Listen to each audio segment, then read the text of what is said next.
From Las Vegas, it's Let's Talk News Now with Rick and Ella. Good morning, Las Vegas. It's once again that time. You can grab yourself a cup of coffee, come sit down and join us, because if you're talking about it, that means we're talking about it here on Let's Talk News Now. Enjoy the coffee clutch.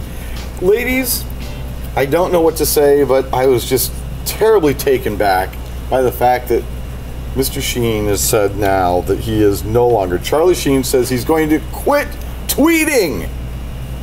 And the world stopped. Well, it'll be boring if he quit.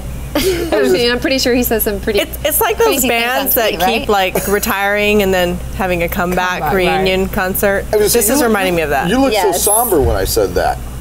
Like, really? Well, Charlie Sheen's tweeting world never penetrated mine, so I don't understand what's going on here. Did you hear that, Charlie Sheen? Like, you never penetrated. No, you didn't penetrate. You missed one. Wait, 3. He missed 3. The reason for a comeback. No, I just got a real simple question to ask. Is this just more celeb drama? Oh, gosh. Yeah. You're going, oh gosh, yes. Shake your head, yes. He's a genius. I'm quitting. Everybody pays attention. Exactly. Right. But he is a TV genius. He knows how to get the ratings going and how to get talked about, and he doesn't care what they say about him as long as they're saying something about him. Yeah. And you know, the thing is, and then he does the car commercial.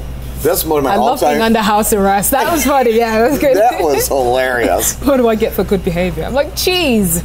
Cheese. It's brilliant, though, but it's good. He's really cashing in on his reputation, right? Might as well. Yeah. I like that, though. I mean, he's smart. Smart move. Yeah.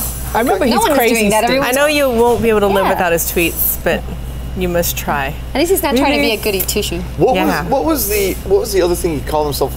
Something warlock, blood something. You know, I missed that. I don't know. Oh yeah, it was just during his crazy stint. Yeah, it was just all kinds of nonsense. That was a train wreck, if there ever was that. Here's talking about train wrecks, and this isn't funny, but it is one of those crazy things. Is it like for celebrities to go through rehab?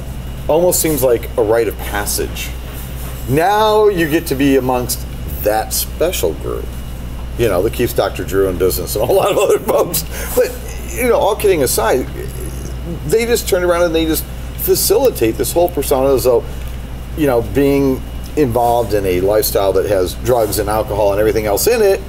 And they make a lot of money and they create a lot of publicity and a whole lot of buzz, and they end up getting in things like car wrecks, Lindsay Lohan, and they end up turning around and getting busted with stuff in their car, Paris Hilton.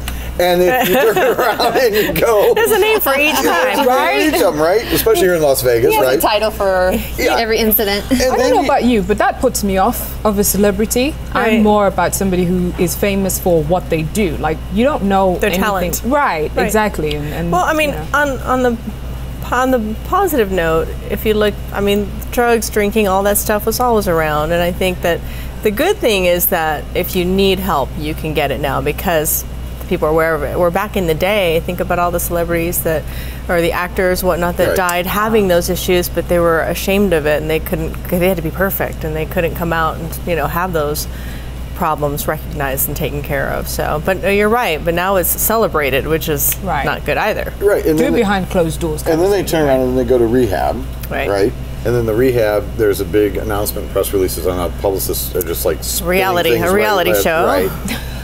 And then from there, then they come out of rehab, and it's like, oh my gosh, now we have to celebrate them again. So I'm almost beginning to feel like some of these rehab centers are just nothing more than just publicity stunts. You know, and then there's the ones who are successful. Robert Downey Jr. is doing so great, which is exciting. I hope. I'm glad they're putting this on TV, because people don't know about drugs. Yeah. And putting rehab on TV, like showing what really happens, what happens to a person, it can happen to a famous person. Right. Will educate the average family about drugs, because my mom wouldn't know unless she's watching TV. And here's Dr. Drew talking about it, and he's actually educating society, and that, I like it. I mean, if they show successful stories though, but not like Lindsay Lohan who keeps getting educational way. Like, educate me. Don't try and entertain me. Don't say that you'll become famous if you have a drug problem. Some people only pay attention to entertainment, so that's a form of educating, because some people have to be entertained to get educated. That's true. I know, I understand. That's how society is. Lindsay Lohan. It's always in the media. It's always, it's just to be celebrated. Like, but then they are celebrities, so they're celebrated. There you go. But, I'm for it. I'll tell you what. You let us know what you think about it, and you can go to our Facebook.